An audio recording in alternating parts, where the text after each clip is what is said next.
Okay, welcome everyone to the third and final webinar in this series of webinars organized by INASP. This one is about, today's webinar is about how can gender-responsive pedagogy inform the design of online courses. We had two webinars prior to this one based on the book that we have recently published. We'll be talking a little bit about that book. We looked at two other topics, and today we're going to look at gender responsive pedagogy. Thank you for signing up, and I hope you enjoy this webinar over the coming hour. Few points housekeeping, please stay muted while others are speaking. We are recording this webinar, so I hope that's okay with you. If you face any technical issues, you can contact Caitlin at cbaker@inasp.info. During this webinar, if you get disconnected or if you have trouble rejoining, please get in touch with Caitlin. Okay, so today's agenda is I'll go through a few slides to give you some background. After that, my colleague Mai Skofgard, who is the program specialist of gender at INASP, will present INASP's findings in this area of gender-responsive pedagogy. Then we'll have a panel discussion. We have three panelists here today with us. We will be asking them a couple of questions, and so that after that we'll have a Q&A and we'll wrap up. Here are our panelists. Dr. Nicola Pellet from the Center for Higher Education Research, Teaching and Learning at Rhodes University in South Africa. We have Dr. Funmilayo Doherty from Yaba College of Technology in Lagos, Nigeria, and Dr. Albert Luswata from Uganda Martyrs University in Uganda.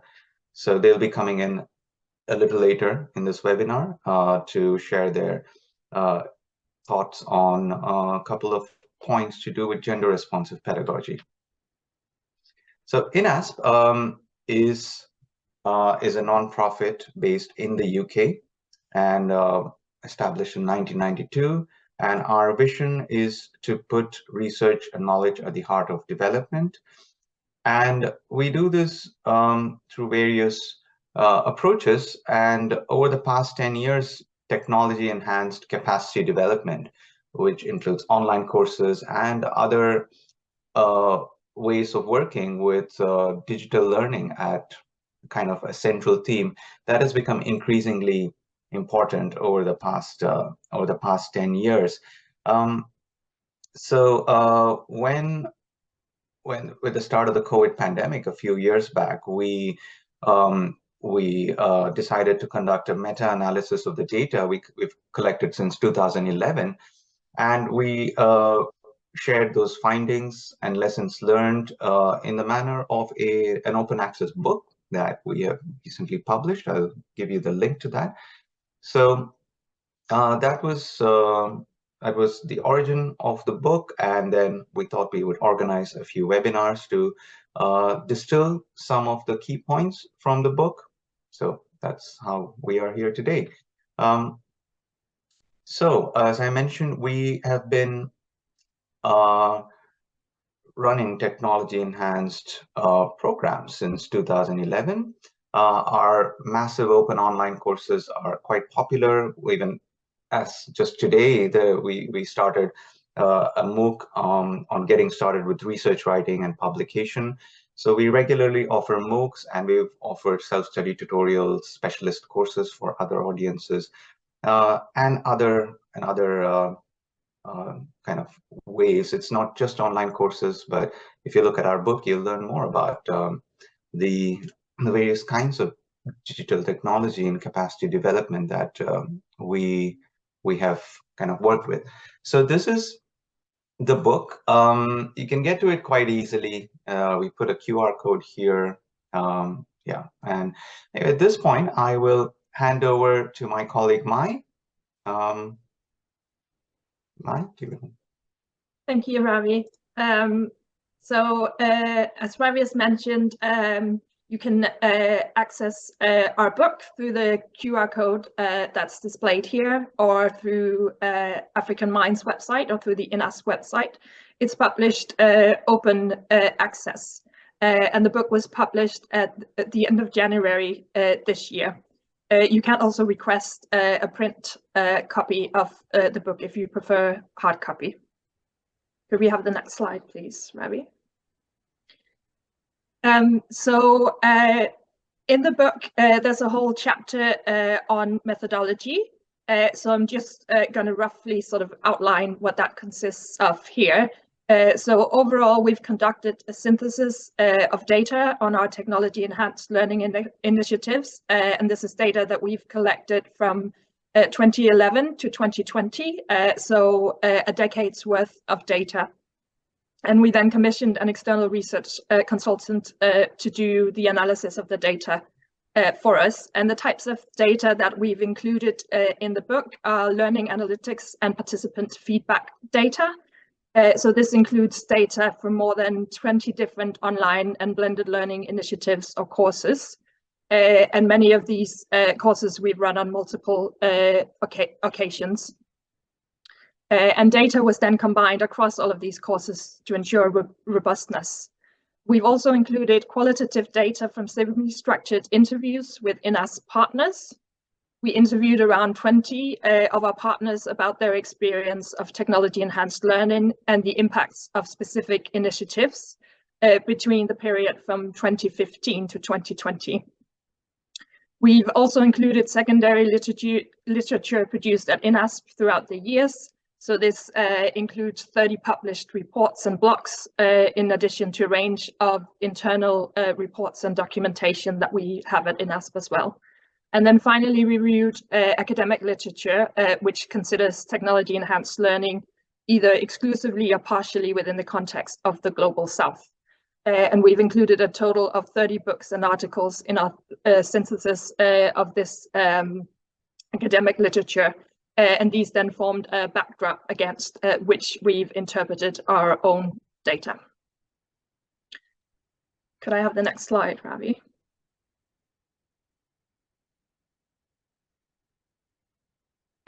So part 2 of our book is a robust summary of current literature in the field. So I'm just going to go through a couple of key highlights, which we look at in more detail in the book. So there's been a dramatic expansion in technology-enhanced learning since 2010, and this is reflected in a number of publications. And this expansion in technology-enhanced learning has been further accelerated by the COVID pandemic. A large body of the academic literature is concentrated on MOOCs, and there is much less written up about other approaches to technology-enhanced learning. And discussion in the academic literature focuses on a number of key dimensions and presents online learning as a negative alternative to blended or face-to-face learning. And issues that are pointed out in terms of why online learning is a negative alternative includes a lack of accessibility, particularly for women, for people living in rural areas, and those with lower level of educational attainment. Other points of why online learning is a negative alternative include poor completion rates overall, pressures of time, and this is whether the online learning is taking place in a synchronous or asynchronous matters, so whether it's through live sessions or sort of individual study that can happen when an individual has time to do that, and then a lack of interaction with peers and trainers. Could we have the next slide, please, Ravi?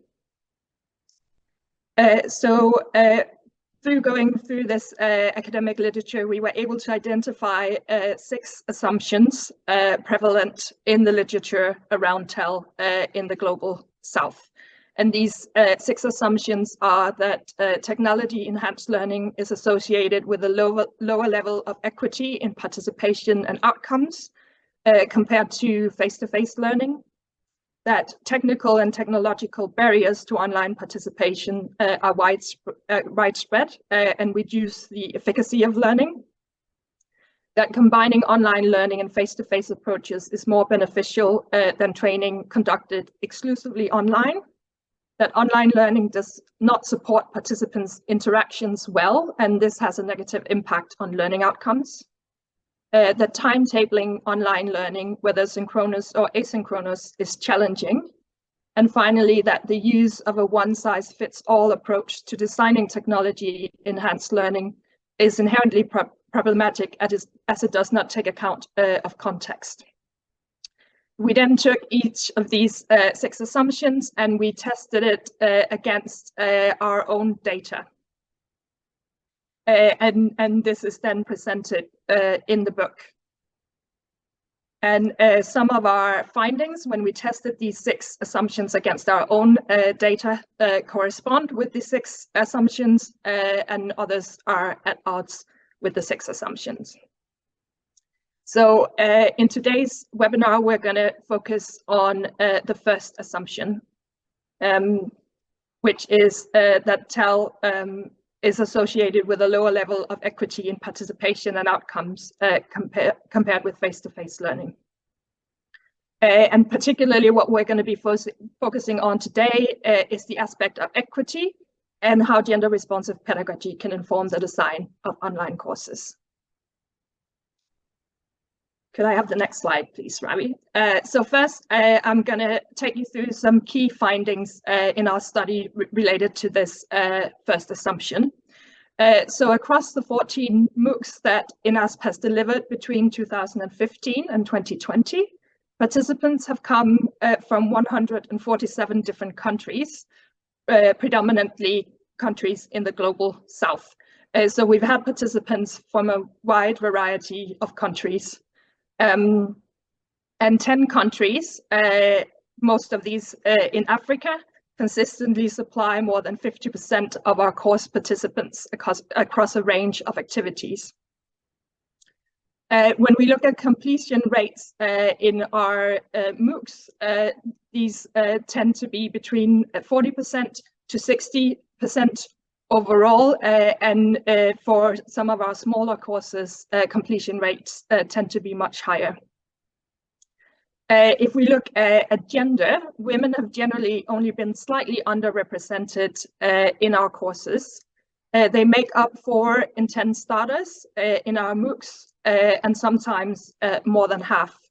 And this is significant because we know that the gender gap for when we've done in-person training courses and events, then the gender gap has usually been much bigger than what we're seeing in our online courses.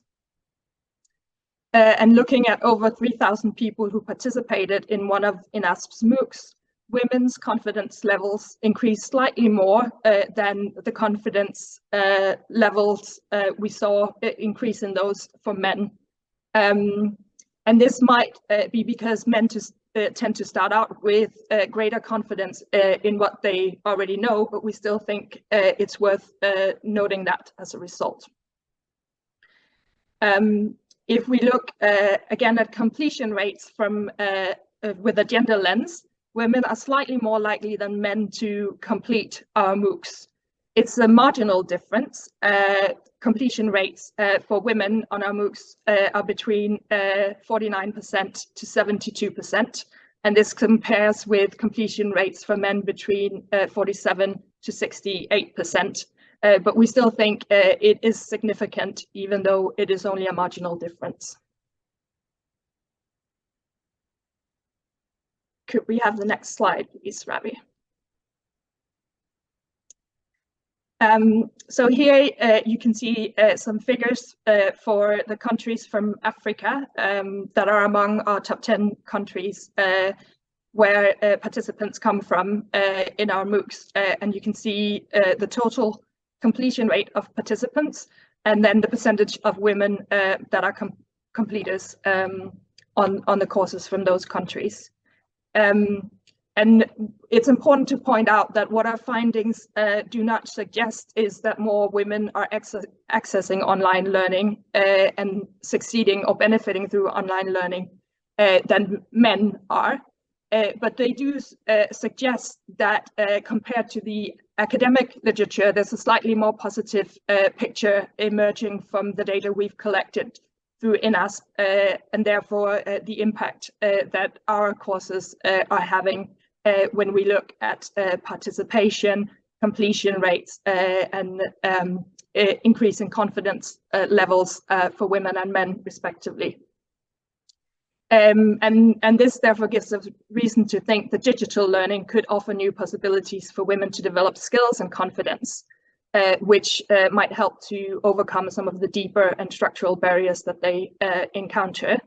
And we have also heard from the people that we work with that sometimes it can be easier for women to access online learning than face-to-face trainings or workshops, because access to online learning is not controlled by institutional gatekeepers in the same way as in-person training might be. And if online learning is designed and scheduled with the different needs of women and men in mind, then it might also be easier for particularly women to fit online learning around family and caring responsibilities, as it offers more flexibility than, for instance, a face-to-face training or workshop does, where you might require participants sometimes to be away from home for a number of days. Could I have the next slide, please, Ravi? So if we think about how we can design for digital experience that help to improve gender equity, we need to start with considering the needs of both women and men learners and using those needs to guide us. And one way that we can do that is by using gender responsive pedagogy. So we've come up with a definition for gender responsive pedagogy in the context of INASP's work. And that definition is that the learning needs of male and female learners are addressed in teaching and learning processes, both within and outside of the learning context, and that course developers and facilitators are gender aware and gender responsive in their planning and facilitation of courses, and that the course developers and facilitators are continuously reflecting and adapting their approach as they learn more about how to be gender responsive. Next slide, please. Our approach to gender responsive pedagogy was originally developed with partners in Tanzania, Uganda, and Kenya as part of our Transforming Employability for Social Change in East Africa project. And as part of our approach, we've developed a framework for gender responsive pedagogy, which guides our work in this area. Our approach and the framework that we developed through the Transforming Employability for Social Change in East Africa project were primarily developed and drawn from a face-to-face context. So we're currently in the process of adapting our approach and our framework to online learning contexts. Next slide, please. So when we were developing our framework, we drew on previous work in gender responsive pedagogy that was developed by the Forum for African Women Educationalists, FAWE, and the Commonwealth of Learning. And we've then adapted these approaches to ensure that our framework was designed specifically for the more mature, focused, and technical orientations of adult and professional learners, because the work that we drew on was primarily developed for secondary education. Our framework for gender responsive pedagogy takes 6 dimensions that are important for gender responsive teaching. And these are representation, equality versus equity, stereotypes, internalized bias, interaction and space, and empowerment. And our framework then applies these 6 dimensions of gender to 7 teaching and learning spaces, and they range from classroom activities to teaching and learning materials, assessment strategies, and language.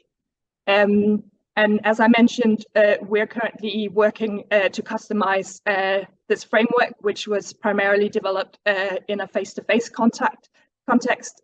So we're working on customizing that for online and blended context. And we are also working on developing a set of criteria for gender-responsive pedagogy in online course design and delivery. Thank you.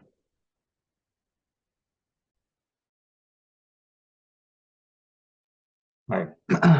Thank you very much, Mai, for going through those findings. And now we will move on to the next segment of this webinar. And I'd also like to remind everyone that you can use the chat feature to share your comments or questions at any point during the webinar.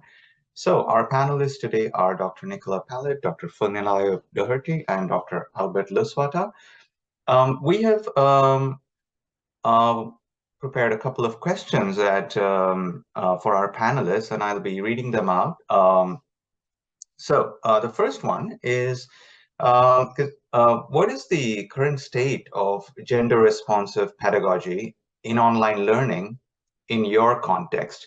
So we'll take these questions, we'll ask each panelist to respond, maybe starting with Nicola.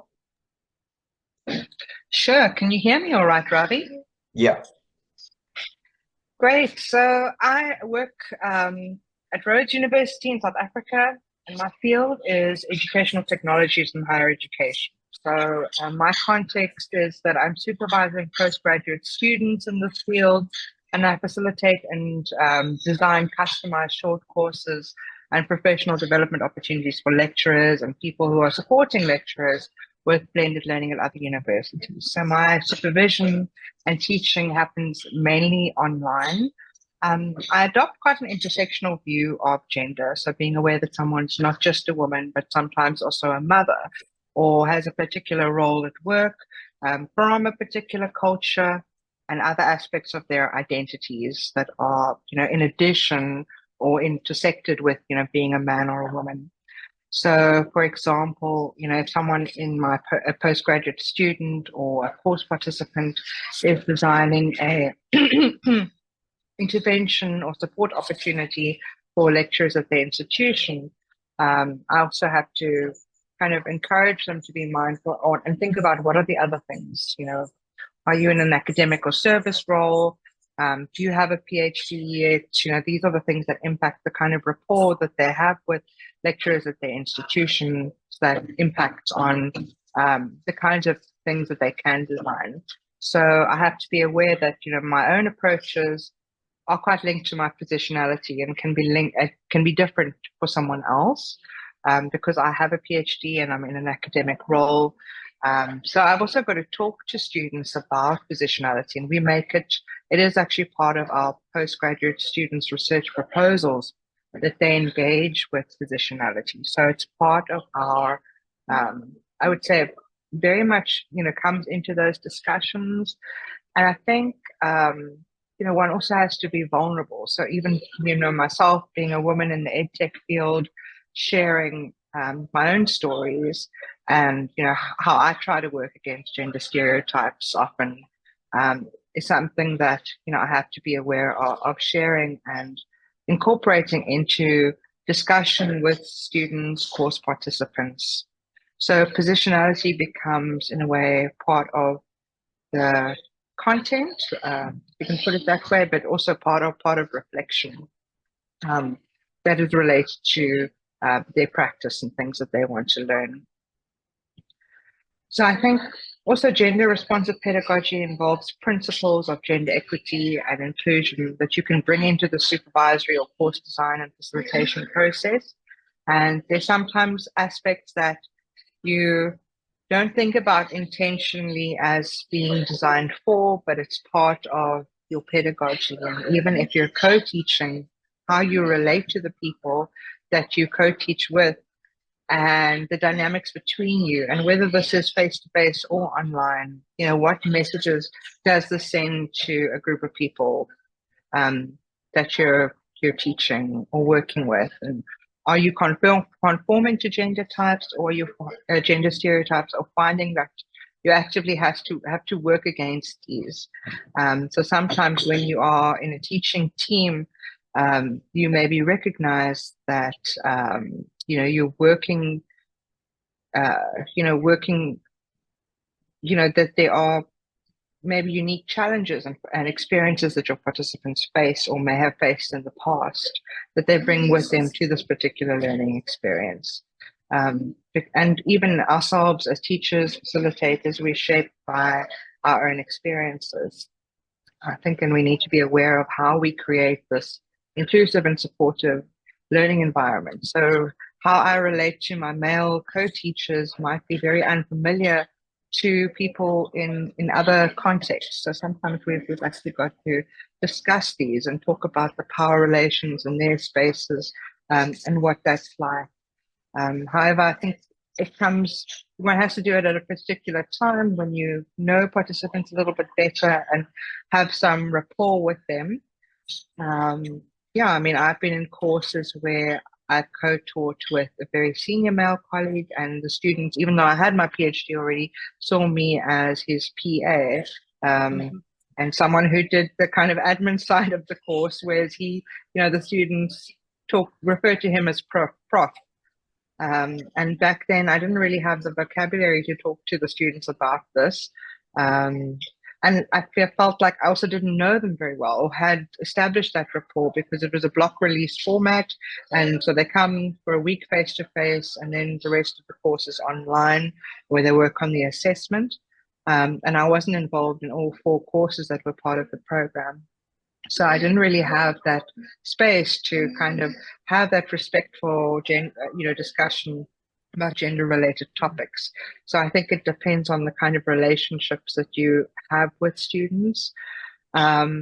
Just one more thing, I think it's also important to realize that gender-responsive pedagogies is not just about treating women with children differently, although this is also part of it. So I had a master's student, who's a mother of 3 small children, and each time she registered, because she registered for a master's degree at a university before, each time she'd registered, she became pregnant and suspended her studies. And the 3rd time she registered was shortly after her 3rd child was born, and she was determined to do it this time around.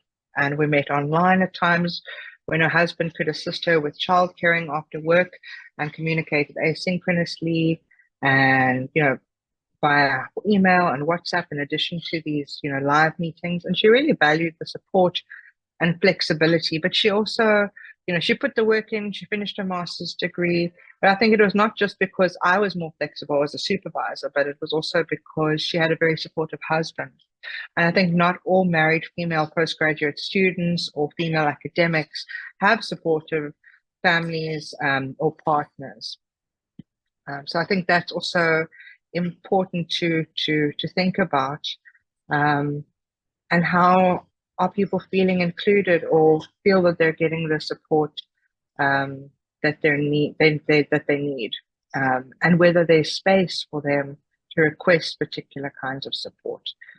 So for me, it very much boils down to the relationship, and because I work not at scale like you guys do, work more with small groups, I get to know people one-on-one, it is quite different. And I hope that was useful. Yes, it was very useful. Thank you, Nicola, especially for those examples as well. Now, same question for Funmilayo. What is the current state of gender-responsive pedagogy and online learning in your context, Funmilayo? Maybe about 2 minutes, if you could share your thoughts, that'd be good. All right, thank you very much, Ravi. So I would speak from the context of Nigeria. So in general, there's a growing recognition of the need to address gender issues in education in Nigeria. And for now, there's an increasing effort to develop gender responsive teaching practices. So this is important because of the persistent gender gap we have in the country. We have disparities in enrollment rates, completion rates, and also even academic achievement. So, and these disparities are mostly influenced by factors such as poverty, cultural beliefs, gender-based violence, and there's this belief that gender-responsive pedagogy will be able to help address these gaps. So let me just give you an overview of the gender gap in education in Nigeria. For example, this imbalance is noticeable in both secondary and tertiary levels of education. So for the secondary school enrollment, many times in the northern part of the country, we have higher percentage of male enrollment. And so there's a disparity in favor of males in enrollment of, the examination at the secondary level. And even though research has found that there's always an improvement in the performance of females in these examinations, but you still have a lot of males enrolling.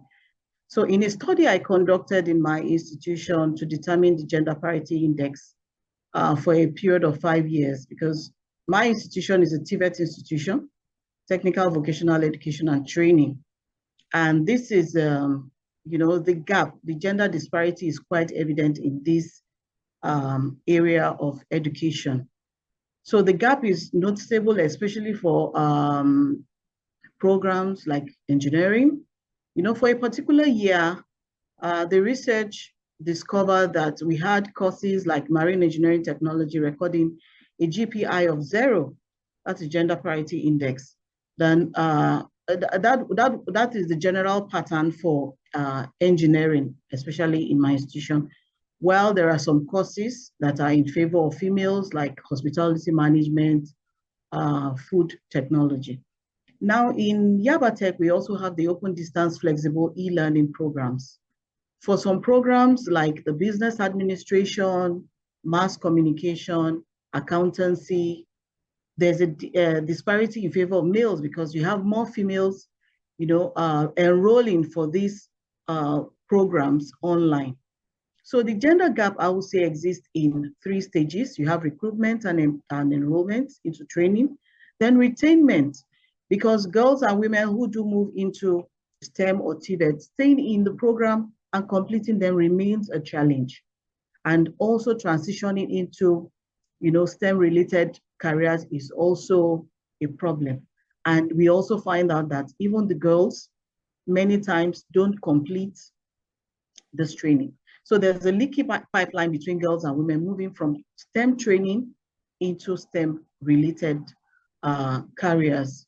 So a study conducted by the African Academy of Sciences found that when women move into STEM-related careers, very few of them, like 6%, hold managerial position. So gender-responsive pedagogy, if taken seriously, will help, solve some of these gaps. So I would say that gender-responsive pedagogy in online learning in Nigeria is still in its early stages of development. Even though there are several initiatives, even in my institution, several efforts have been made to incorporate gender-responsive pedagogy into online learning, but this is still at this, at the early stage, looking at incorporating gender-responsive pedagogy in the curriculum, language, then diverse representation of gender in management position. Again, in my institution, for example, they consider that at the management level that there should be gender balance, at the management level. And also creating safe and supporting environment is also another initiative that some institutions are, coming up with. Again, in my institution and some other tertiary institutions in Nigeria, we have developed policy on gender-based violence. We know this is a huge problem that, if not resolved, it can lead to many women or girls withdrawing from programs. And then we also have many organizations in tertiary institutions trying to provide resources and support for gender equity and empowerment Many of them, like the Women in Technical Education, you have the mentorship program, you have career guidance, access to resources and networks. We also have like the African Women in Science and Engineering that also promote gender equity in STEM education and careers in Africa. So we have, pockets of, institutions here and there, doing a lot to promote gender equity in their institution. So, but there are, a lot of challenges and limitations of gender responsive pedagogy in online learning in Nigeria. First, you have limited access to technology and internet connectivity, which is particularly a major challenge when it comes to, for women especially, who may have less access to technology and internet connectivity, limited resources and funding, cultural and social barriers, like was discussed by the first speaker, gender stereotype, cultural attitude towards gender is deeply ingrained in Nigerian society. So it makes it difficult to challenge gender biases and promote gender equity in online learning. And for example, there may be resistance to gender sensitive language or curriculum design. And many women face social pressure to prioritize family responsibilities over education, because many women would tend to feel that their family is first, before any other thing. Then the problem of limited awareness and knowledge among educators and students in Nigeria is also another major issue. Then lack of data and evaluation. We have, lack of data of gender responsive pedagogy initiative in Nigeria. So it makes it difficult to assess their effectiveness and identify areas for improvement. But despite these challenges, there are several opportunities for advancing gender responsive pedagogy because of increased access to technology, growing awareness of gender inequality, which creates opportunity for, bringing in gender responsive pedagogy. And also there's emphasis on skills development in Nigeria. So this increased emphasis on skills development in Nigeria also creates an opportunity for incorporating gender responsive pedagogy into skills development programs that will help to promote gender equity. Then there's also the opportunity for partnership and collaboration and innovation and experimentation. So thank you, Ravi. All right. Thank you so much, Funmilayo, for sharing your thoughts. So we'll now hear from Albert. Albert, could you tell us what is the current state of gender responsive pedagogy in your context? Thank you. I would say that our situation in Uganda is not very different from what Funmilayo has just described. There's a lot of similarity. And I would say that the challenges of gender responsive pedagogies that we face online are not different from those that are being faced from the face-to-face sessions. So there is a lot of similarity. Very many lecturers still lack the gender sensitivity that is required, just like on face-to-face. But also, I wanted to mention this, that when it comes to the purely technical perspective, there are no clear differences in the use of digital technologies between female and male students. And I would think the differences are more social, cultural, and environmental. For instance, the factors that have been mentioned, the location of the students, the availability of resources, then technological infrastructures, skills that are required to learn online, then internet connectivity. And these bring indirectly the gender issue in the learning. For instance, female students are more likely to be affected than male students in learning online, because when it comes to issues like moving to places where there is a good internet connectivity, it's more likely that the male students move more than the female ones in our context. But also, whereas the online learning gives the opportunity to work in the home environment or workplace, still the female students are disadvantaged because they have to do home chores, like colleagues have already mentioned. But I wanted to mention a category of special importance here. The learners with the special needs, or those with the disabilities, sometimes we ignore them. In our context, it's worse because we lack the prerequisite gadgets for them to be able to learn online. Whereas the gap between the male and female students is much caused by social, cultural, and environmental factors rather than technical ones. When it comes to the learners with the disabilities, it becomes a very special technical issue because we don't have the gadgets that can enable them to be able to learn online. So they are mostly excluded from online learning.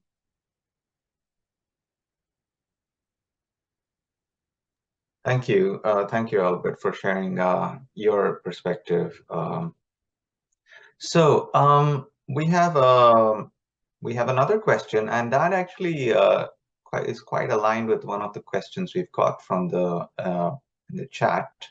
We have two comments so far, and we could so maybe I could take a little break before the question. There is a comment or question from a participant, Manoab Shezi, on understanding how gender-responsive pedagogy challenges norms and around gender roles in society. So I'll maybe have the panelists and maybe any others think about that for a little bit. But we'll go to the second question, which is, if you want to bring in gender-responsive pedagogy into your online course design, how do you do that? And I think this is what is quite, similar to what Sarah Gwen has asked in the chat. What three first steps or actions would each of the panelists recommend if you're trying to implement gender-responsive training? So it'll be great if Nicola, Funmilayo, and Albert, you could think of a couple of points, 2 or 3 specific points that about bringing in gender-responsive pedagogy into online course design. So maybe this time we could go in a slightly different order. Funmilayo, would you like to speak first? Okay, thank you, Ravi. So bringing in gender-responsive pedagogy into your online course, I would say, I would also speak from the Nigeria experience.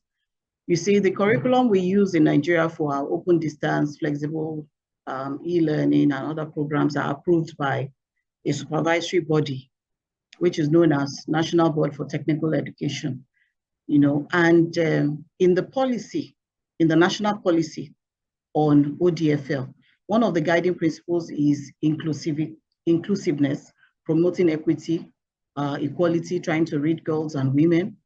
And some of the strategies mentioned in that policy is ensuring active existence of,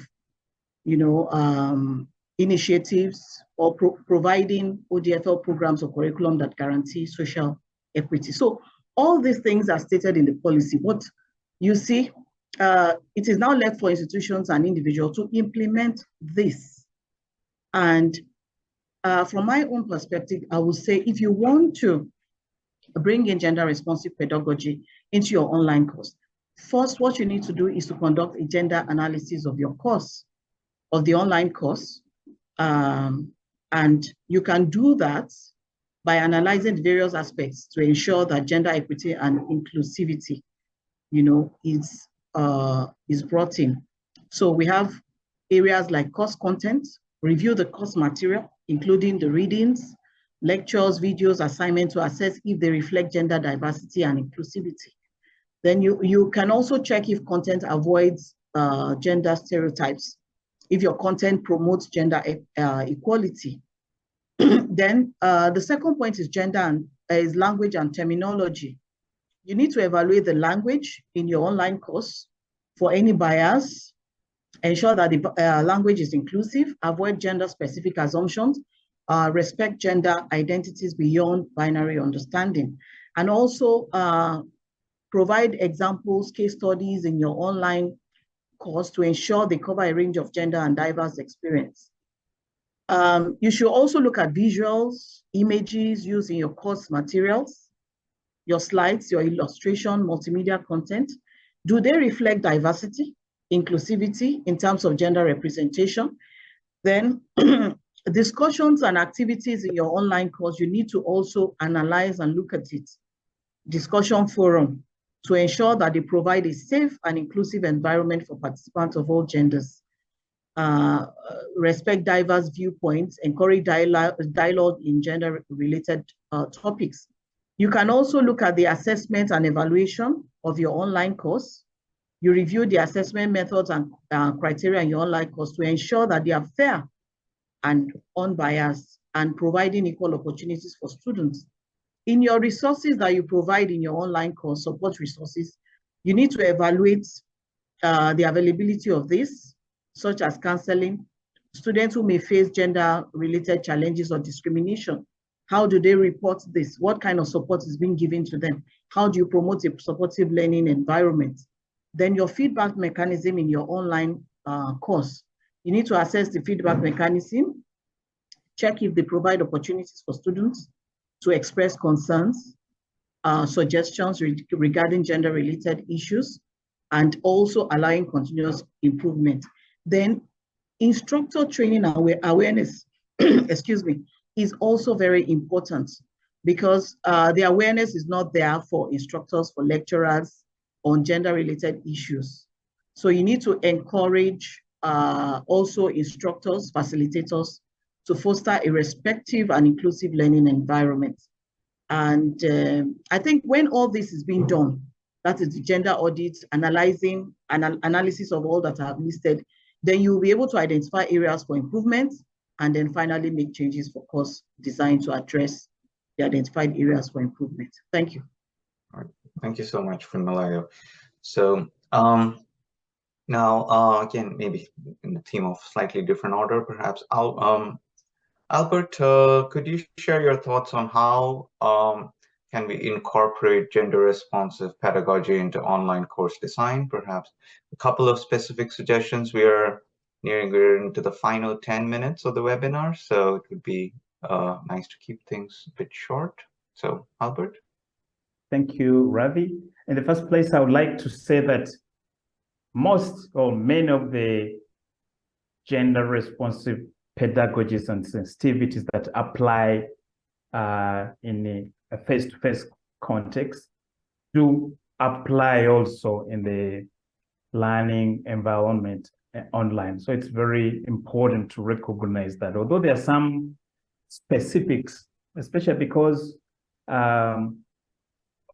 during the online learning, there are certain things that you may not be able to sense, to see physically, and you may not be able to know that they really happen. So you need to probe, you need to do special work. So that makes the role of the facilitator very important and robust, because apart from the pedagogical role, then you have also the social role, the managerial role, and technical role that promote a gender-responsive pedagogy online. So it's very important, and that's maybe the variation with the online teaching and learning in terms of gender responsiveness. And also appreciating the fact that the online learning, the onus is more on the learner than on the lecturer or the facilitator. It's very important to put those environments that enable all students to learn,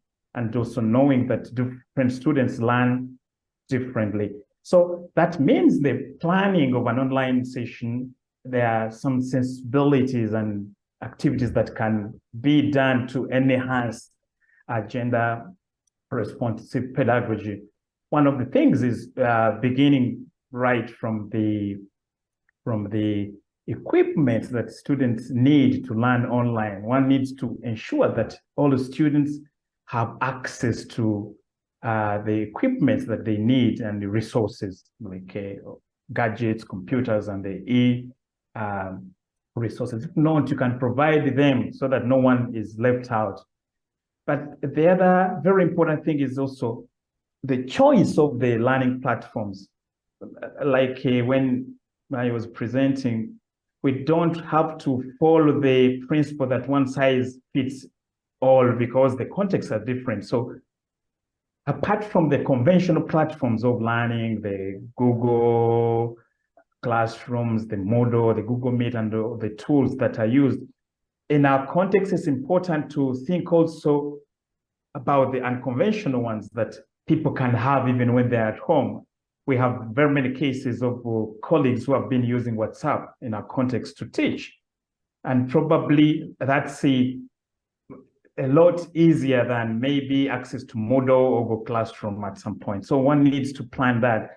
But also, it's very important to provide space for feedback online so that you can give students feedback, but also receiving feedback from the students so that they may feel free to air their challenges and discrepancies or help that they need.